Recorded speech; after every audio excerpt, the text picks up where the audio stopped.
Welcome back to Community BattleCast PrimeTime. Doomtanker here, and we've got a whole bunch of news, mods, and fan art for you guys. And special bonus for you guys too. So let's jump right in. The Tiberium Alliance World Championship continues to be dominated by the NVIDIA teams, as the third place was claimed on September 21st by NVIDIA.Industries. Congrats to all the teams who claimed the championship spot. In related news, the TA team has consistently been opening new worlds for the game for years, and on September 2nd they opened World 100. Not only is this a great accomplishment for the team, but they include some special features in this world as well, from forgotten attacks to a new base layout and more. World 100 opened to a mere 5,000 users. Since then, community member Freezy has been posting weekly updates on the forums, which you can check out in the links below. Between new worlds, TA free fund competitions, and other updates, there's always something going on in Tiberium Alliance. If you're not into Tiberium Alliance, then maybe you'd be interested in checking out Renegade X Beta 3, which just dropped on October 8th. The second update since the launch of the open beta in February features a host of changes, including a new launcher for the game, new maps, bug and glitch fixes, as well as optimizations so the game runs smoother. I hope you've been enjoying Renegade X as we have here at CBCPT, although some of us haven't been able to put much time into it. Next up is another community project update in the form of OpenRA. It seems Christmas may have come early this year, or maybe we're just that more thankful for what we have now. And on October 29th, OpenRA finally unveiled their latest release. They've been periodically releasing playtest versions for people to test, but now it's the real deal. This update brings user interfaces, a new end screen for matches, bug fixes, and even more. Check out their website for more details on the changes and download the update. While we're on the update kick, we're here to inform you that CNC Online and Gentool have both been updated relatively recently. So if you haven't checked your version numbers in a while, it's a good idea to hit up their respective websites and ensure you're rocking the latest version. Here's some older news. Joe Kukun and his brother Daniel Kukun did an AMA on Reddit on July 31st. Many of the questions were related to Joe Kukun's role as Kane in the CNC franchise, and it's definitely worth a read. You may have thought CNC Legos was over, and for good reasons. It's not done quite just yet. Z-Hypnotist has been working on a short season to cross over and tie CNC Legos into his game Tiberium Chronicles. You can of course check out the link in the description and keep your eyes out for the rest of the season. This next section is for those of you who are interested in multiplayer action. There have been several tournaments that recently concluded for Kane's Wrath and Red Alert 3. There's still more action to be had. Following OpenRA's new release, they are hosting a 2v2 tournament on November 29th. If you want some competitive OpenRA matches to play, then head on over to their forums and sign up.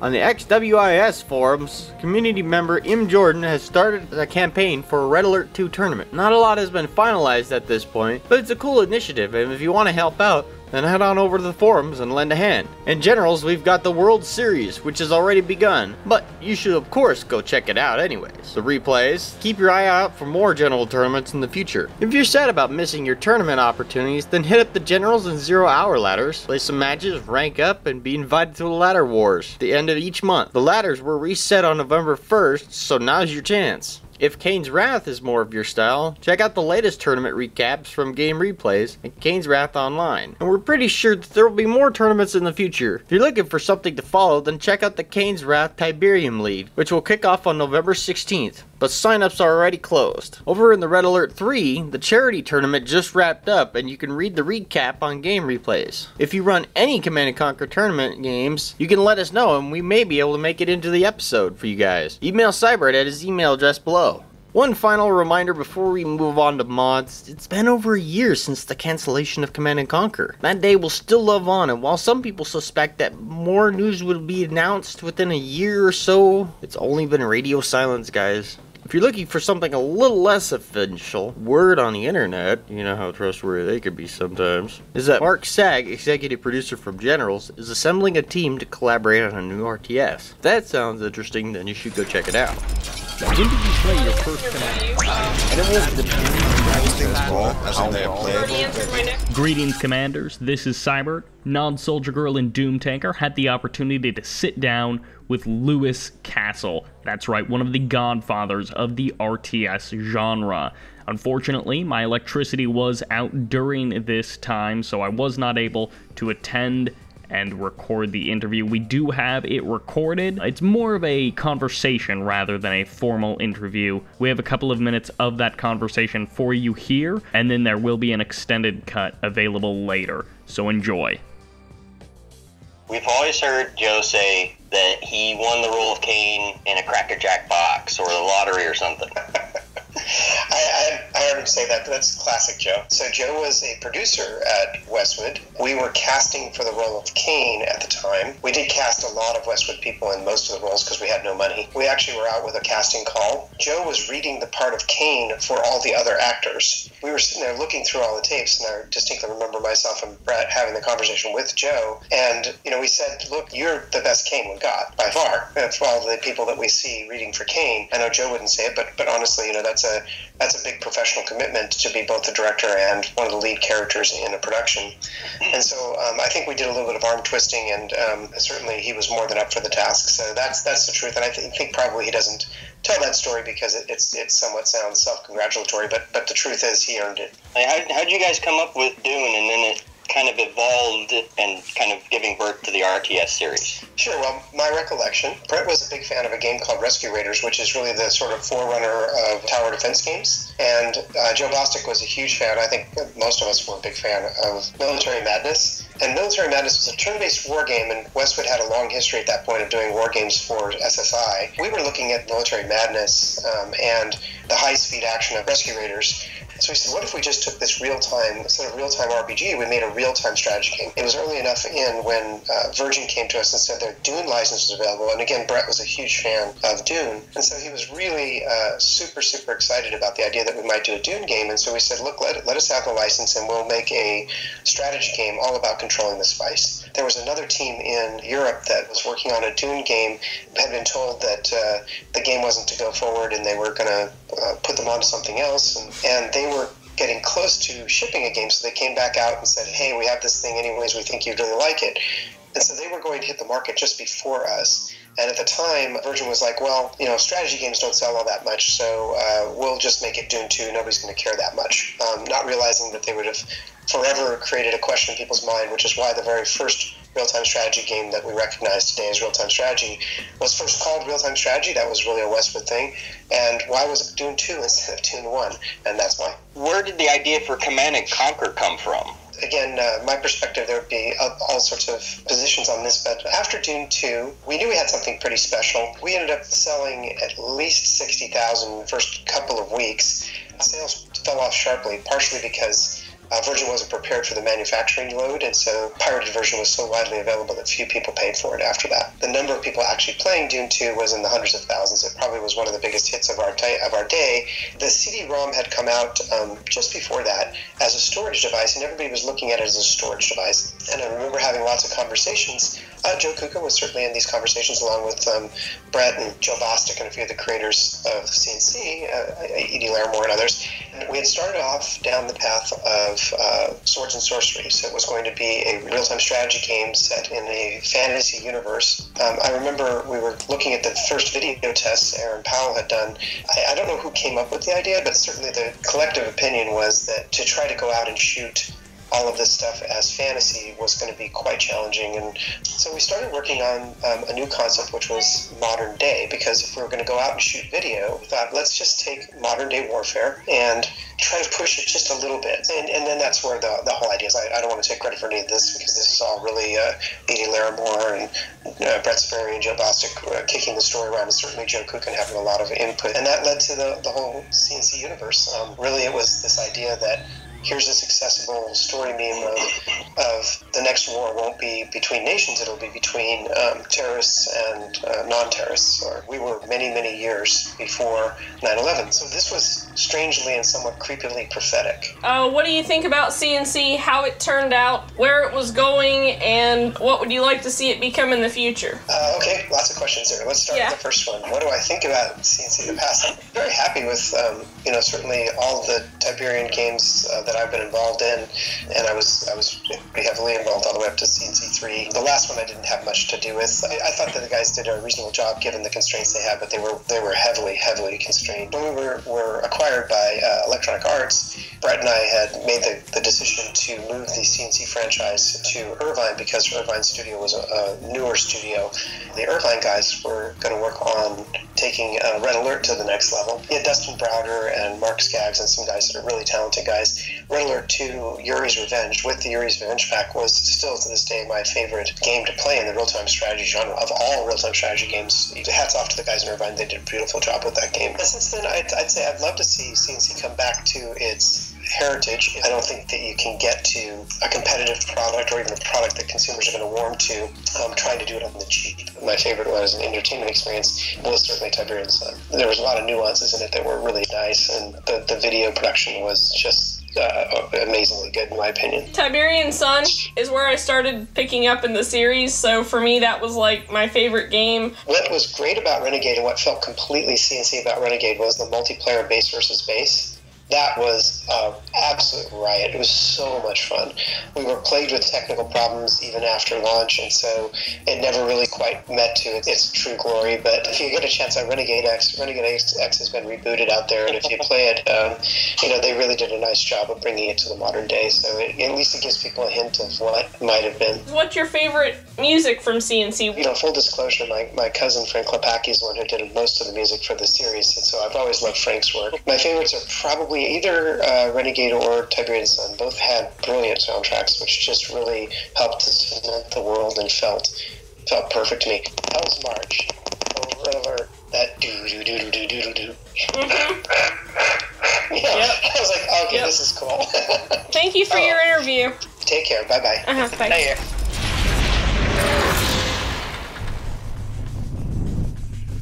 And now it's time for the mod spotlight. We've got another big batch of mods for you guys. Some new, some classics. Let's take a look. CNC Commando Assault is a mod for the original Renegade that adds a new twist to it. In short, now you can truly play Command and Conquer from the ground level. Deploy your construction yard, build structures and manage resources, build vehicles and aircraft, and explore vast battlefields to find your enemy. Version 0.50 is available for download right now, while version 0.60 is in public beta testing as well. This is a very impressive looking mod, and it's totally worth a look. Tiberium Sun Asset Expansion is a simple mod that adds new models to existing units and structures and adds new ones to the game. It's not much, but there's plenty of new improvements here that definitely makes it worth a check out. Looks like someone has revived a classic hilarious mod for 0 Hour. Crazy Mod Revisited is a currently in development mod aiming to rebuild this out-of-control mod, with revamped units and even more wild ones added in. You can still download the original mod and check out the insane units like the GLA Sordidin, the Chinese Uberlord Gatling, and the American Pancake Tank. There's also some kind of cool ideas for units like the American Mobile Patriot Missile Launcher, the GLA Stalker, and the Chinese Gatling Overlord. Modern Warfare for 0 Hour is quite impressive, boasting some enhanced graphics for the old Sage engine and featuring modern military vehicles for all three factions. This is actually a really good looking mod, guys. Contra has entered into testing for 008 Final. Their new trailer for the next installment of the mod is showing off a lot of crazy stuff and a lot of huge explosions. Michael Bay would be so proud. This is a great mod, and it's nice to see it's becoming bigger and better with every update. You can get 008-2 right now while you're waiting for the final release. Not too long ago, the Mental Omega guys released a teaser for something that could be coming to the mod. With the hashtag Control More and 2015 at the end of the teaser, this hints at maybe some more action coming to the mod, which I am truly excited for. Mental Omega is an amazing mod for RA2 Yuri's Revenge, and if you have not played this mod yet, you owe it to yourself to give it a download. Welcome to the BattleCast 5, this is your host Sybert, and up first we have a game from the Tiberium Dawn mod for OpenRA.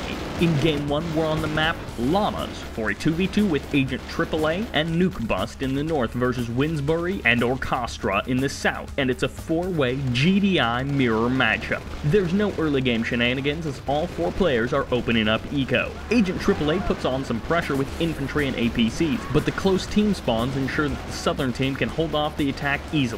Winsbury pressures with artillery while expanding to the north, but Nuke Bust's sneaky commando causes a distraction to release the pressure. While initially it seemed that this game was going to be a demonstration of brute force as waves of mammoth tanks and expendables were sacrificed. However, the individual commandos were also heavily relied on to sacrifice themselves in the name of victory. By the end of this nearly 1-hour onslaught from both sides, the northern team takes the win. For the next game, I'm handing it off to General's Gentleman.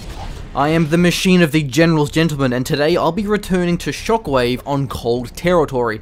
Our heroes for today will be Uber Micro as the USA Superweapon General and Wilson as the USA Laser. Uber Micro manages to sneak a dozer up the left flank and builds an EMP Patriot, instantly destroying all of the Chinooks. Wilson manages to push through the right side and starts to siege the base of Micro. Uber must now re-establish his new base behind his forward emplacement. The forces of Uber come victorious and start chipping away until a decisive airstrike takes them out.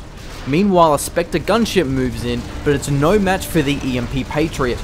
Uber teleports his Enforcer tank using its warp drive and starts destroying the new base of Wilson with its plasma stream. He then follows it up with a sneaky Colonel Burton to demolish the war factory, then rather embarrassingly gets taken out by a bunch of missile defenders. Wilson tries his luck with 2 laser Comanches, which almost takes out the Avenger. With everything in the base of Uber having been completely annihilated, Wilson takes this game. And that's it from the General's Gentleman. Back to you, Sybert. Thank you, TheMachine. You can of course catch the General's Gentleman at the link below. Game 3 is in Tiberium Wars on Tournament Rift between Good Day to Die and Shock Treatment. Yes, those are actually how you spell their names. Good Day goes for a fast middle war factory into expand, while Shock Treatment goes for a base creep south to expand to his natural. Both players poke and prod with some light harassment, but Good Day moves south to his natural and Shock Treatment moves towards the middle of the map, and both players go tier 3. As their late game upgrades finish, they both hit each other with tank hit squads. However, avatars are too mech for the GDI force, and Shock Treatment continues his push towards the middle. Shock is able to push Good Day out of the middle, and with his newfound eco advantage, Shock Treatment goes back into Scorpion spam and moves in for the kill. Not even Good Day's railguns are enough to stop the tier 1 spam as Shock Treatment takes the game. Game 4 is in Kane's Wrath, again on Rift, and with Unleashed versus Dirty Dutch. In classic Unleashed style, Unleashed goes for 5 engineers into fast air tower for transports and captures all 4 Tiberium spikes. The 5th engineer fails to be sneaky and just gets shot up by Dirty Dutch. Unleashed goes for the middle field and a lot of Scorpions. Dutch goes Rocket Preds to counter Unleashed, and Unleashed switches to man spam. Hammerheads clean up the man spam and Dutch tries to put on some pressure, but Unleashed switches back to Scorps and goes tier 3. Dutch starts moving towards the blue tib and attacks Unleashed's base with Pred APC. The attack is stopped easily and Dutch is forced to move to Unleashed's natural expansion. Unleashed is on top of the threat with an Engineer Commando Reckoner combo, and in a few seconds, Dutch's fresh expansion is razed to the ground. Pow pow! Dutch goes for one final assault and inflicts damage on Unleashed, but it's nowhere near enough, and Unleashed closes in as Dirty Dutch leaves the game. Game 5 takes us to Red Alert 3 on Infinity Isle with GBH Michael vs CCZD Tony. It's fast airfield for Tony and heavy infantry for Michael as the Soviet player pushes forward to ravage the Allied main base. Tony retreats to the safety of the water and blitzes Michael's collectors and base with continuous bombing runs while establishing a hidden expansion. Both players deny refinery after refinery after refinery as they try to gain a definitive advantage. Tony manages to climb back towards the middle of the map, and Michael tries to break the front, but the frigid Tony is too strong. Tony techs to tier 3 for Athena cannons, Mirage tanks, and pushes in. GBH Michael nearly holds the line, but as allies draw closer, he drops the GG. And that's your 5 for this episode.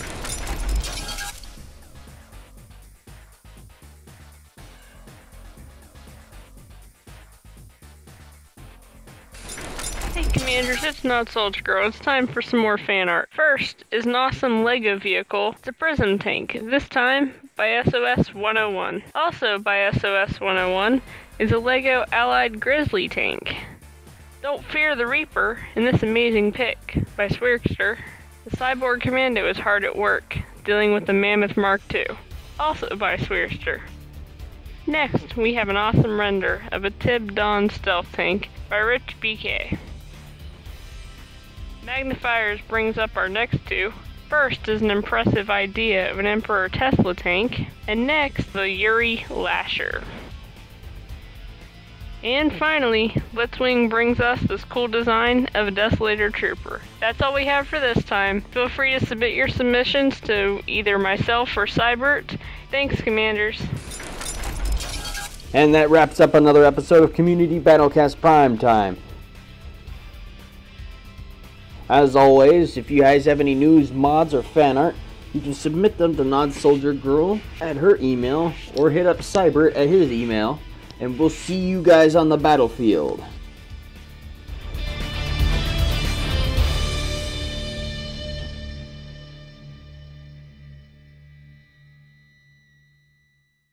Fans will often say, why don't you do a game again like Tiberian Sun? I really loved when I played Tiberian Sun. Just do another one like that. The reality is, what they're really saying is, I want to feel the same way I felt when I played the game Tiberian Sun. You know, sadly, as creators, the one thing we can't do is do that game again if we want you to feel that way again, because you've already felt that way. We have to figure out the next thing to do that pushes those same emotional buttons